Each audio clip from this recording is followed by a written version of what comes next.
आज सभी पार्टी के एमपीज और फ्लोर लीडर्स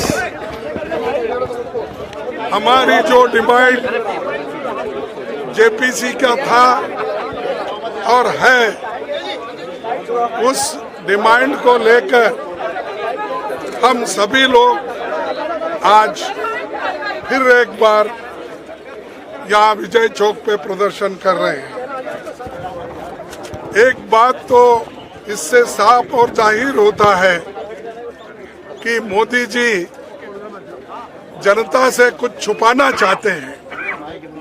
हालांकि नीरव मोदी, चौकसी, ललित मोदी, मल्ल्या ऐसे लोग करोड़ों हजारों करोड़ रुपए सरकार से लूट के बाहर चले गए, लेकिन उनके बारे में मोदी जी मुंह नहीं खोल रहे हैं और हमेशा दूसरों को टीका करने में वो बहुत अच्छा समझते हैं। आज मैंने बीजेपी का एक कमेंट सुना कि कांग्रेस और अपोजिशन के लोग बैकवर्ड क्लास के खिलाफ बात कर रहे हैं। अरे भाई, बैकवर्ड क्लास जो चोरी करके भाग गए वो बैकवर्ड क्लास के हैं?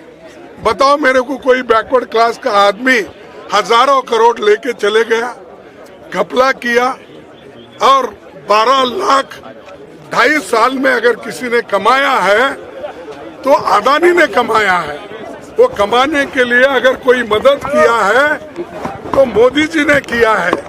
हम अदानी की बात कर रहे हैं तो ये बीच में झगड़ा लगाने के लिए बैकवर्ड क्लास, फॉरवर्ड क्लास बोल रहे हैं। अरे पैसे जो हड़प कर रहे हैं उसके लिए हम तो जेपीसी चाहते हैं।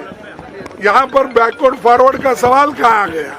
ये एक तरफ, और दूसरी तरफ जो हमारा एक ही मुद्दा है, जो जनता का पैसा है, LIC का, आपका भी पैसा लगा हुआ है, सामान्य जनता का पैसा उसमें लगा हुआ है, और बैंक में जो डिपॉजिट रखते हैं वो भी सामान्य जनता का होता है। ये सब पैसा निकालकर लोन देकर उनकी जो कितनी उनकी असेट है उसका कोई ब्यौरा उन्होंने नहीं लिया। जैसा पूछते गए वैसा देते गए, और आज उनका जो शेयर वैल्यू भी गिर रहा है, तो हमारे पैसे जो LIC के उसमें है उसका भी वो भी कमजोर हो रहा है, बैंक्स कमजोर हो रहे हैं। ये सारी चीजें बाहर आने दो, इसीलिए हम joint press conference joint parliamentary committee चाहते हैं, और इसी मुद्दे पे हम लड़ रहे हैं 4 महीने से, लेकिन सरकार सुनना नहीं चाहती। उनको क्या दिक्कत है? क्योंकि जेपीसी में तो उनके मेंबर ज्यादा होते हैं, उनका तो 2/3 मेजॉरिटी है। इसके बावजूद वो डर रहे हैं। क्यों? इसीलिए डर रहे हैं कुछ गलती है, दाल में काला है, तो इसीलिए वो डर रहे हैं। और हम ये लड़ते रहेंगे, एकजुट होकर लड़ रहे हैं, आगे भी लड़ते रहेंगे। उसके अलावा राहुल गांधी जी जो सच बोल रहे हैं और उन्होंने पार्लियामेंट में अपनी बात को सच्चाई से रखी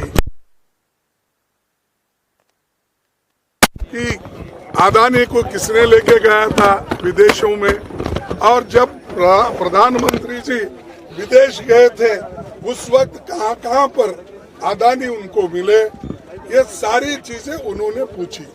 क्या ये गलत है? पार्लियामेंट में इंफॉर्मेशन लेना गलत है? और इसलिए वो आज राहुल जी को भी बोलने नहीं दे रहे, और उनके लिए उनको एक्सप्लेन करने के लिए भी वो नहीं दे रहे। इसका मतलब क्या है कि हम लूटते रहेंगे, तुम मुंह बंद करके रहो, ये उनकी चाल है। और अब आज भी कोशिश की राहुल गांधी जी बोलने के लिए, उन्होंने चिट्ठी लिखी थी और 3 दिन पहले भी उन्होंने चिट्ठी लिखी थी कि मुझे बोलने के लिए आप परमिशन दीजिए। मेरे खिलाफ 4 मिनिस्टर्स पार्लियामेंट में बोले हैं, मुझे भी वही हक दो जो जिस मेंबर्स को या जिस मिनिस्टर को आपने हक दिया है। तो फिर भी उन्होंने माना नहीं। इससे ये जाहिर होता है कि डेमोक्रेसी को खत्म करने का, फ्रीडम ऑफ एक्सप्रेशन को खत्म करने का, फ्रीडम ऑफ स्पीच को खत्म करने का, और आगे एक दिन ऐसा आएगा अगर यही चाल से वो चले और चल रहे हैं जिस राह से, तो इस देश में ऑटोक्रेसी आएगी, डिक्टेटरशिप आएगी और सबके बंद हो जाएंगे। हम बोलने वालों का भी बंद हो जाएगा मुंह।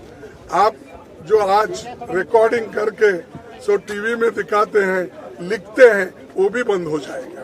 तो इसीलिए सबके लिए लड़ रहे हैं हम, जमहूरियत को टिकाने के लिए, संविधान को बचाने के लिए, freedom of speech and expression को बचाने के लिए हम कोशिश कर रहे हैं। और जो सच बोलते हैं उनको जेल में डालने की कोशिश वो करते हैं। सिर्फ एक ही पार्टी का नहीं, कांग्रेस का मैं बोल रहा हूँ, सभी पार्टी के लोग आज जितने भी अपोजिशन पार्टीज है जो सच बोल रहे हैं, ठीक ढंग से है, उनको भी सताने का काम कर रहे हैं। तो एक पार्टी सभी पार्टियों को वो अपना डंडा चला रहे हैं।